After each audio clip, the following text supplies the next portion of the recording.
far the night's over. Okay, so we are going to be in Galatians 4, 8 through 20 tonight.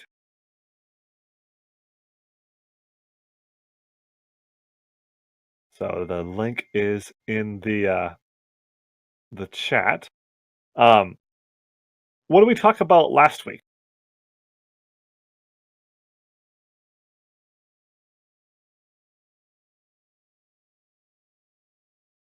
I'm cheating and looking at the previous verses.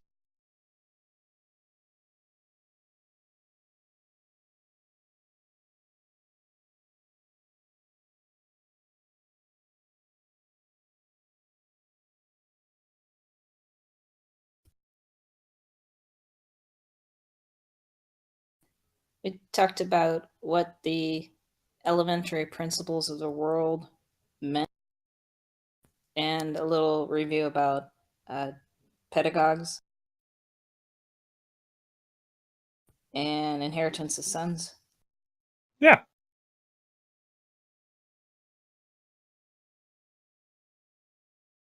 Good use of the proper word. Yeah, exactly. So we're really focused on kind of the relationship between us and the law, and the relationship between us and God now. Kessa said that us as our inheritance as sons. What does that mean? Why do we say that? How do we receive an inheritance as sons?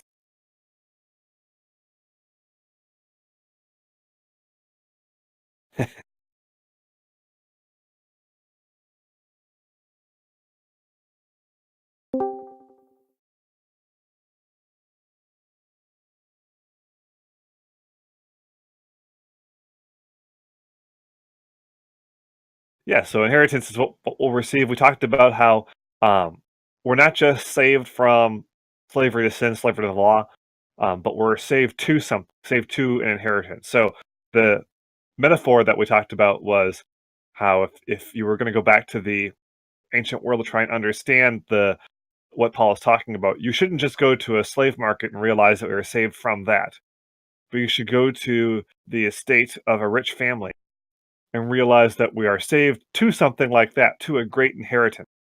Um, these estates were often run like huge businesses, um, self-sufficient, and that's what you would inherit it as a son um, once you came of a certain age.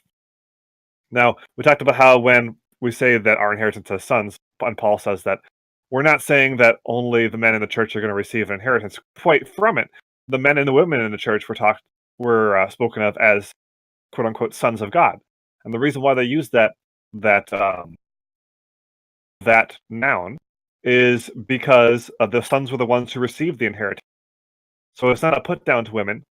Oh, it looks like my connection is failing. Can you guys hear me? You stuttered for a minute there, but I hear you now. Okay. I'm not sure that was just you. My connection went wonky as well. No, I heard it. Okay. Looks like we're good to go now. I was just watching the little bars turn from green to yellow to red. Okay. So we're not just saved from something, but we're saved to something. And again, the sons thing isn't a put down to women. Far from it.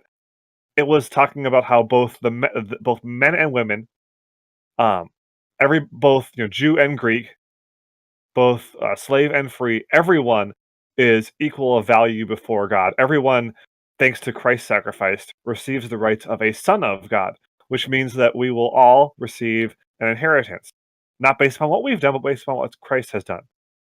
And then we talked about how, because of Christ's work, we can approach God as a loving Father. So we can approach Him not as someone who's angry at us or as a judge, but a Father who loves us and cares for us and is going to give us an inheritance, and who wants us to be able to inherit it. So the line that we used from Tim Keller is we can approach God as if we were as beautiful and virtuous and strong and courageous as Christ Himself, which is a bold statement, but something for us to understand, so we understand the extremeness that Paul is talking about here. The extreme statement. All right. Again, Paul is making these statements. He's drilling down on this continually the last few weeks and this week as well. Why? What is the situation he's facing in the church at Galatia?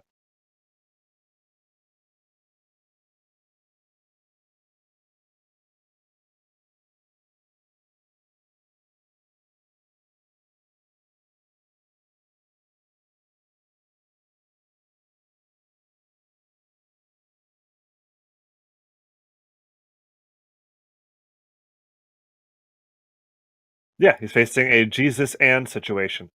So the Judaizers were a group of teachers in the church who were trying to teach the Galatian church that faith in Christ is not enough, that they have to observe certain rituals, they have to basically become Jewish in order to be saved. Or at the very least, that they're second-class citizens if they aren't becoming Jewish and following all the Jewish rituals. Paul sees this as not just an issue of theology, but an incredibly dangerous teaching. Because it undermines Christ's sacrifice. So Christ plus something equals nothing, is what Paul's trying to get across. Yeah, exactly. Not exactly sons. Exactly. Yep. All right. So, let's read through the verses tonight, and then we'll talk through those. Again, if you guys, I know a lot of you guys haven't come here in a while. So just so you know, if you want to participate, feel free to take your mic. Just raise your hand with the raised hand thing. Actually, there's not people in here tonight. So speak up. Just speak up. Take your mic off mute. Speak up, or just type in the chat, whatever you feel like.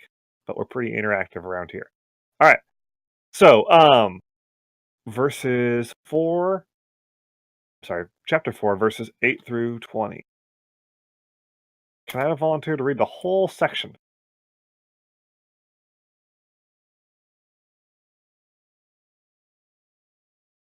Go ahead, Joe. Okay. 8 through 20, chapter 4. Howbeit then, when you knew not God, ye did service unto them which by nature are no gods. But now after that ye have known God, or rather are known of God, how turn ye again to the weak and beggarly elements, whereunto ye desire again to be in bondage? Ye observe days and months and times and years. I am afraid of you, lest I have bestowed upon you labor in vain. Brethren, I beseech you, be as I am, for I am as ye are. Ye have not injured me at all. Ye know how through infirmity of the flesh I preached the gospel unto you at the first. And my temptation, which was in flesh, ye despised, nor rejected, but received me as an angel of God, even as Christ Jesus. Where is then the blessedness ye spake of? For I bear you record that if it had been possible, ye would have plucked out your own eyes and given them to me. Am I therefore become your enemy, because I tell you the truth? They zealously affect you well. Yea, they would exclude might affect them. Be zealously in a good, but not only when I am my little children, travel and birth again until Christ be formed in you. I desire to be present with you now, voice, for I stand in doubt of you. Thank you.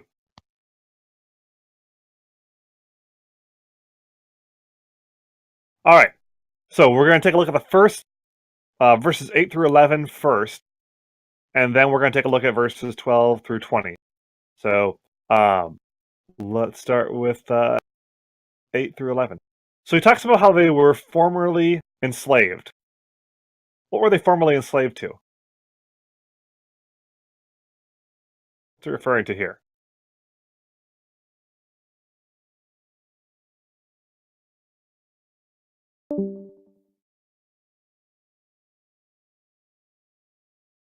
Yeah. Yeah, they were enslaved to idols, being Gentiles. Yep. So they were Gentiles. So most of them were worshiping idols, either the Roman gods or the regional gods, or some blend of the two.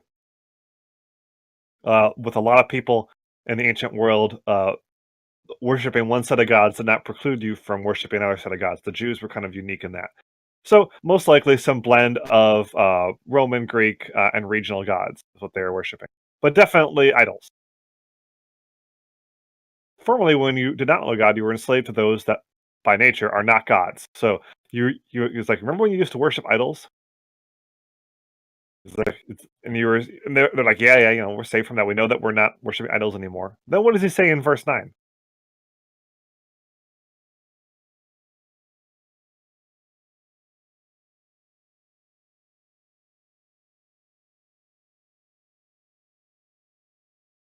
Why does he bring up this that they used to worship idols? And how does it tie into what they're doing now with trying to add to their salvation with works? There's that phrase again, the weak and worthless elementary principles of the world.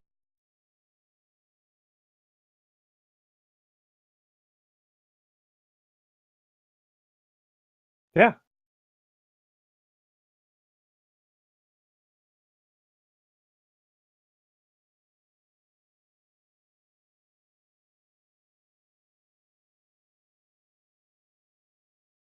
So what's he saying with that?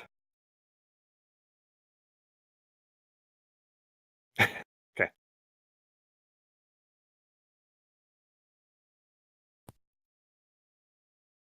It sounds like he's equating the Jesus and theology that they're buying into with the idol worship that they used to be involved in. That's exactly what he's doing. Yep. Yeah, that's exactly what he's doing. He's drawing a he's equivocating. He's saying that you're going back to that. That this is not something that is, an optional issue. This is as bad as idol worship. And not just as bad, but it's as useless as it.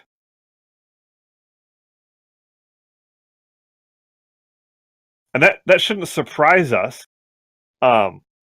because by trying to gain favor and gain leverage and gain extra acceptance and blessings from God by works, that is very similar to what the pagans would do in their religion. So a little bit of on pagan religion. So this is not, I'm not saying you should do this, but it's going to give you a little bit of background how it used to work. There were lots of gods, and one of the reasons why it was okay to worship multiple gods is you wanted to hedge your bets.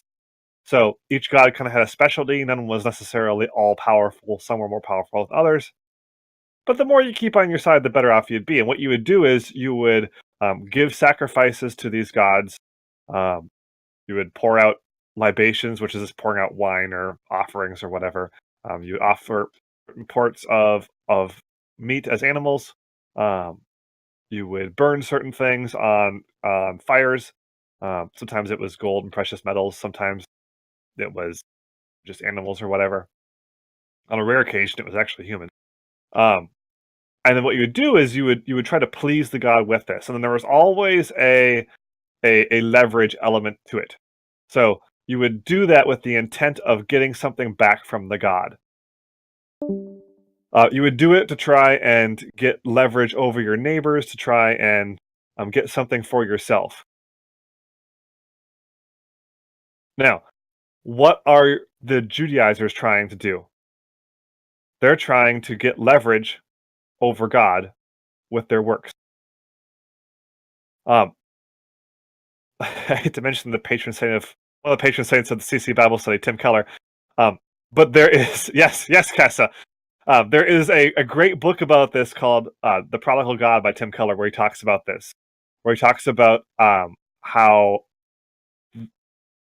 why Paul gets so upset about people who are trying to add to salvation, do a Jesus plus something, because it's a vicious and evil way to approach our relationship with God.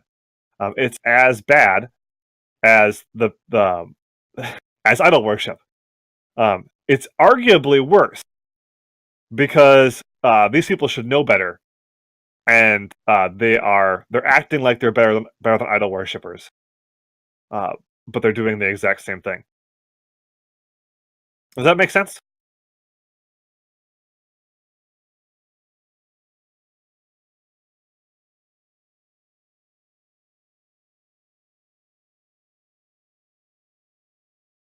Okay.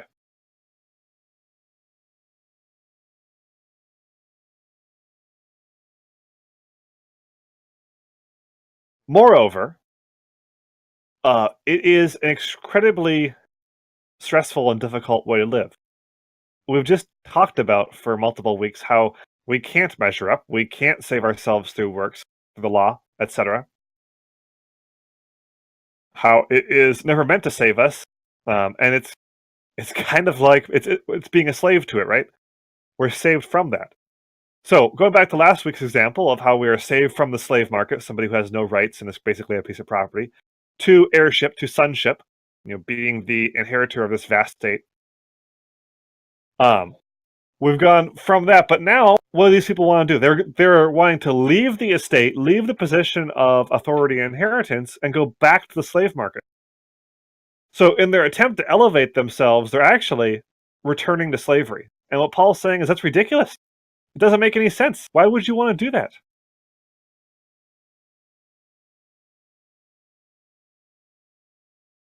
So whose slave you want to become once more? So he's saying, why would you turn around and leave that freedom that you have and go back to slavery? It doesn't make any sense. So why would you follow the Judaizers and do it? And that's why in verse 11 he says, I'm afraid I have labored over you in vain. Verse 10 is kind of weird. It says, you observe days and months and seasons and years. What does that mean?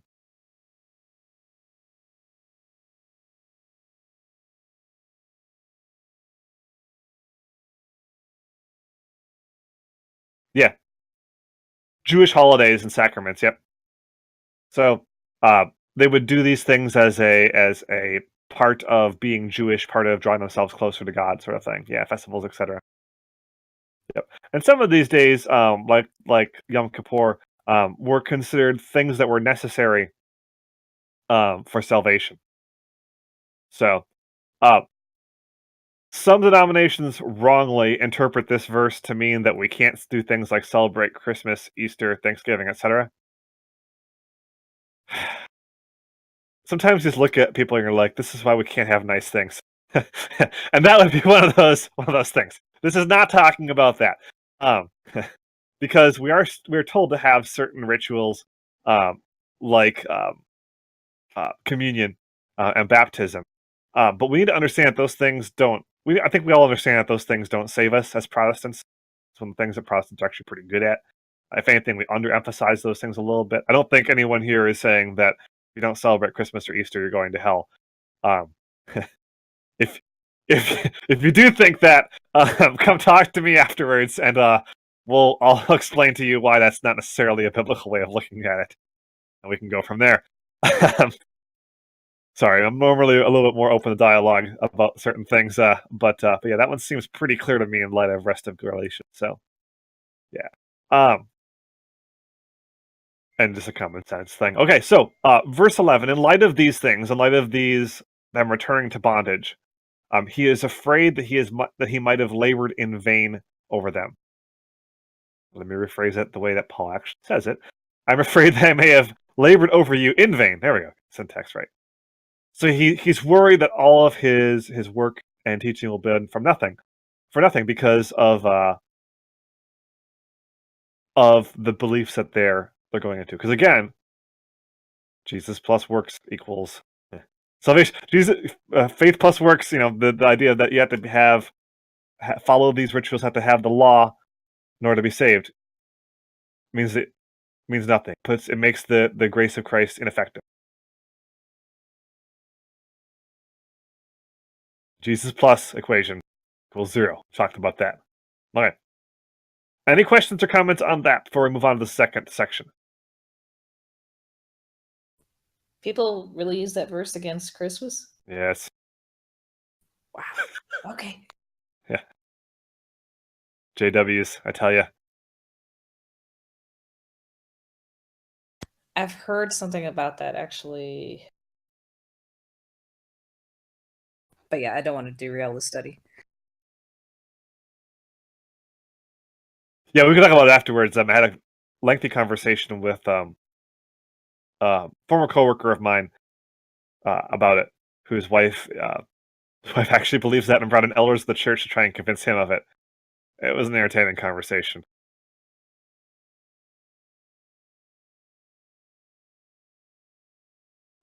That's another discussion, Doctor. Good to see that people are paying attention, though. Okay. Okay, so if there's no other comments or questions on 8 through 11, we'll go on to 12 through 20. Again, nothing in 8 through 11 is new. Paul's just expanding upon what he's been talking about.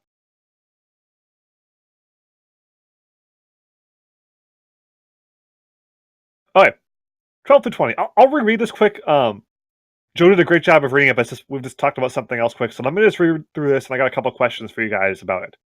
So he says, "Brothers, I entreat you, become as I am, for I also have become wrong. You know it was because of a bodily ailment that I preached the gospel to you at first, and though my condition was a trial to you, you did not scorn or despise me, but received me as an angel of God, as Christ Jesus. What then has become of your blessedness?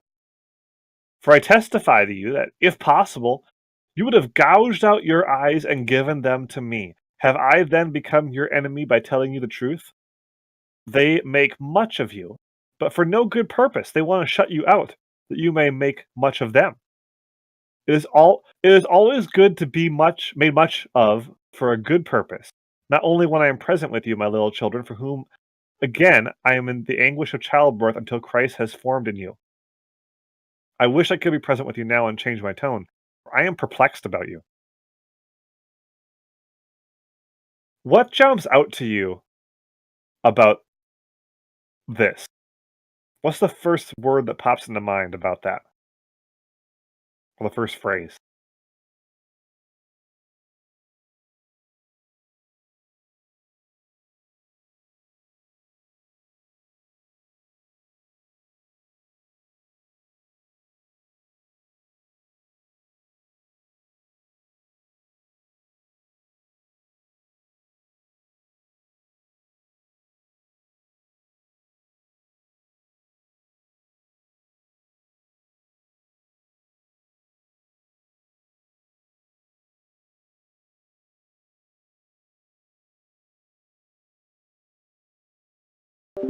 Yep, for sure.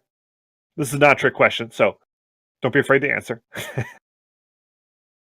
What's the emotion that's coming through?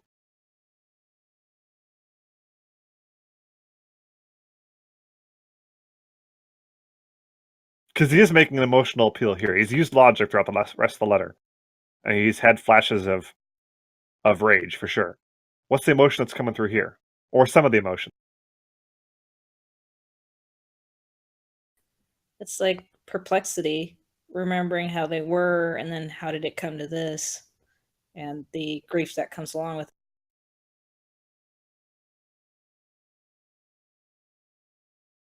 Yeah, for sure.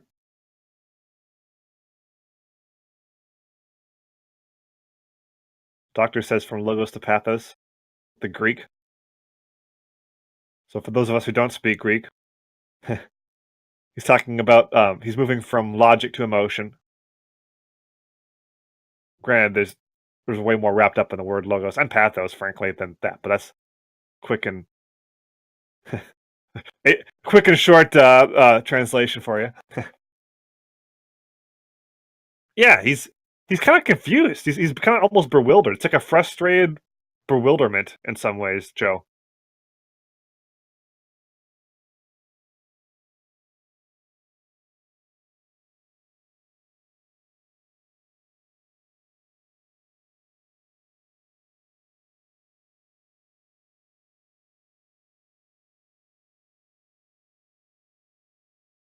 So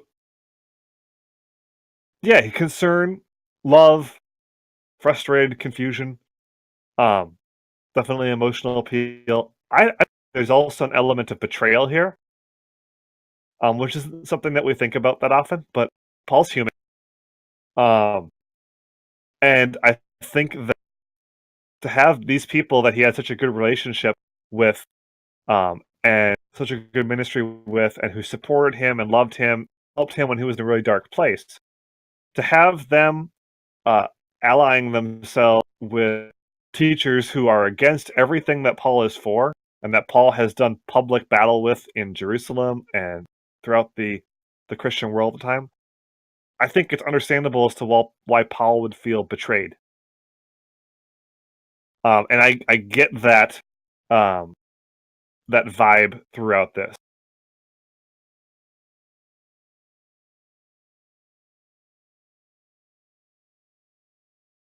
But he is also, as what you guys have said, he's appealing to them as loved ones. He's appealing to their relationship.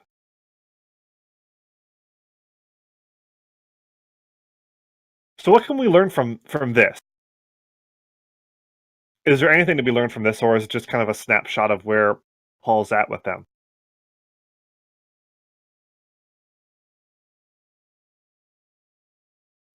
I think there's a clue as to part of why the Galatians were listening to these people. It's flattering to have someone pay so much attention to you.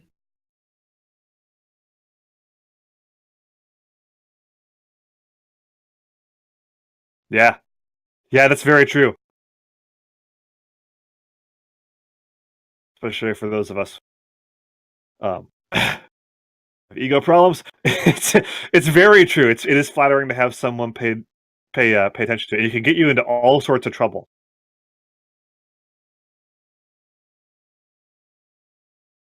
Because if you start elevating that feeling of, man, I like it when this person proud of me and is interested in me and likes me, that can get you to change your beliefs and your actions in ways that are incredibly dangerous. That's what the Galatians are doing.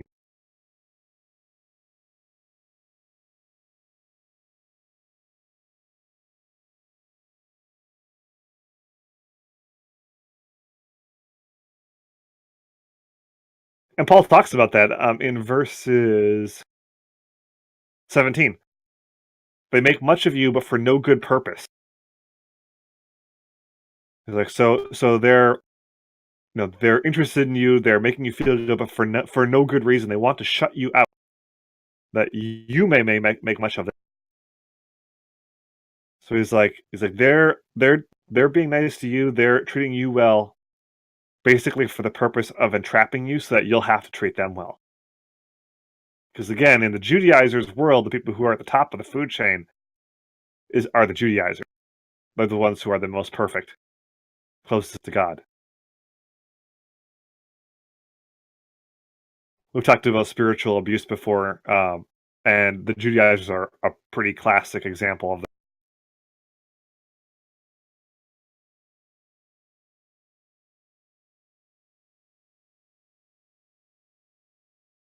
Good. What else can we learn from this?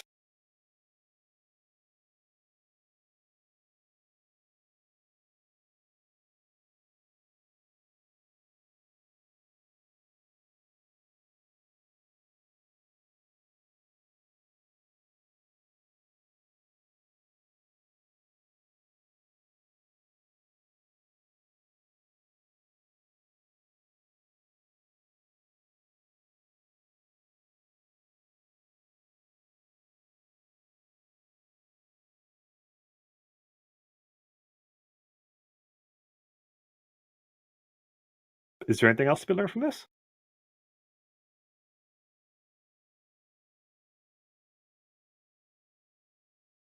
That's our good electric question. Whether there is or isn't, I have at least one more thing written in my notes. So,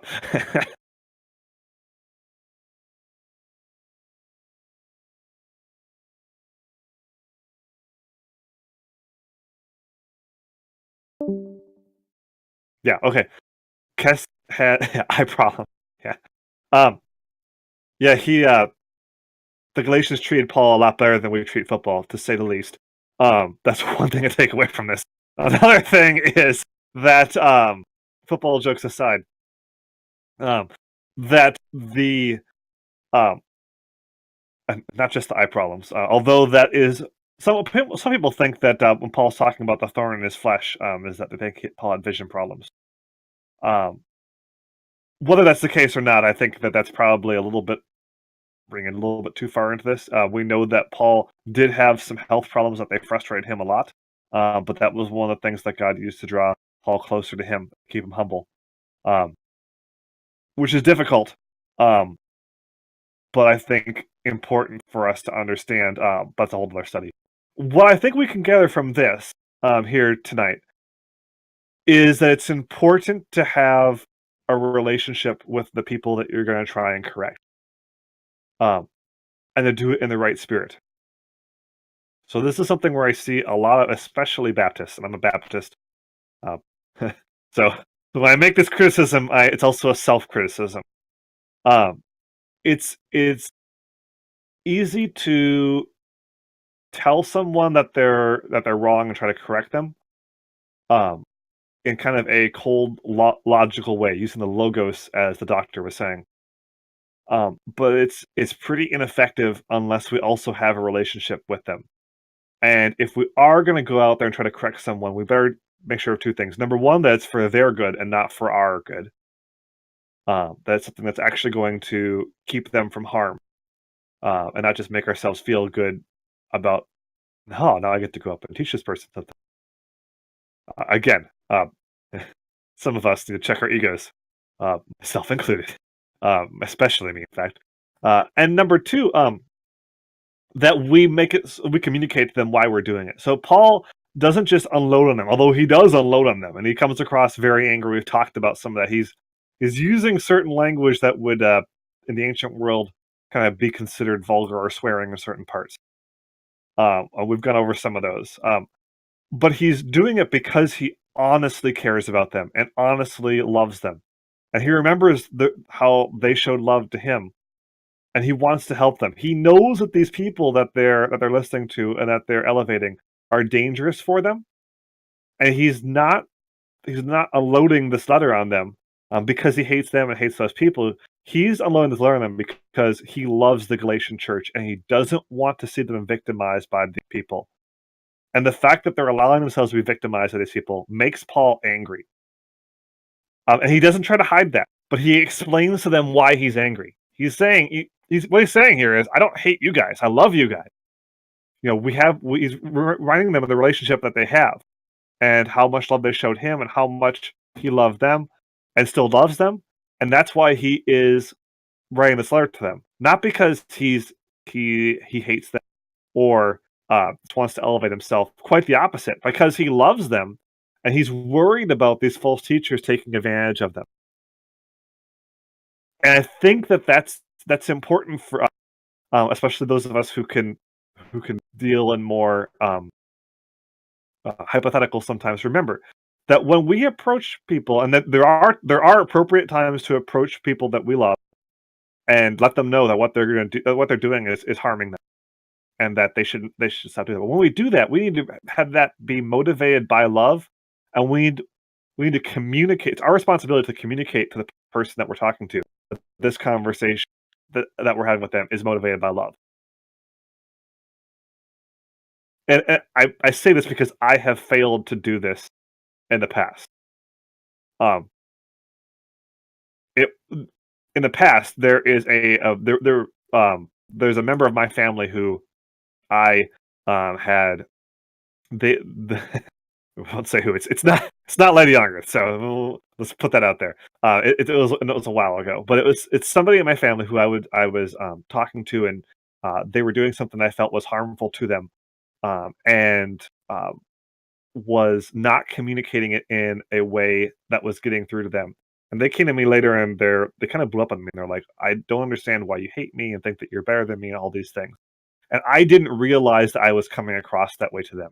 I didn't realize how badly I was failing on my communication. So it's kind of a wake up call for me, because I came to them and kind of I let them talk, and then I said to them, "Hey, I'm really sorry. I've failed to communicate. I've failed to express to you why I'm doing this. I don't do this because I hate you. Like, if if I didn't like you, we wouldn't be having this conversation. I'm doing this because I love you and because I'm worried about you, and I'm sorry that I didn't communicate that." And I tell you, my relationship with that person turned around 180 degrees at that point. Um, and it's not always that easy to do that way. But for me, at least, I was failing in my communication. It was an opportunity for me to bring the pathos in, like Doctor was talking about, and actually help that person realize what why I was approaching that.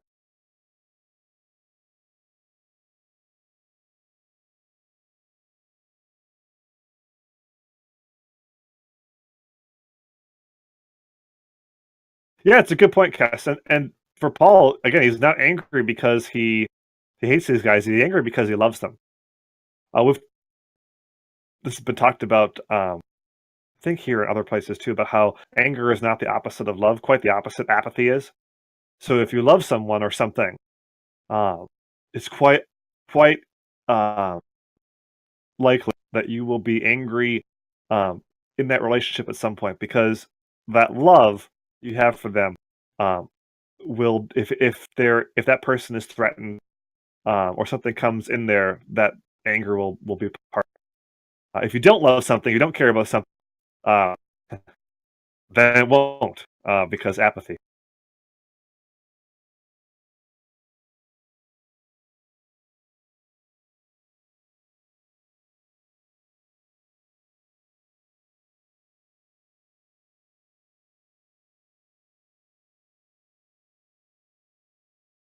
All right.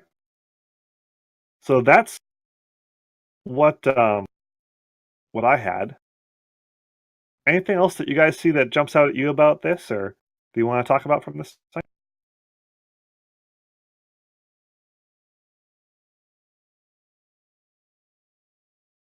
I like hearing what you guys have to say about these passages. You guys often find things I miss, so don't hesitate to speak up.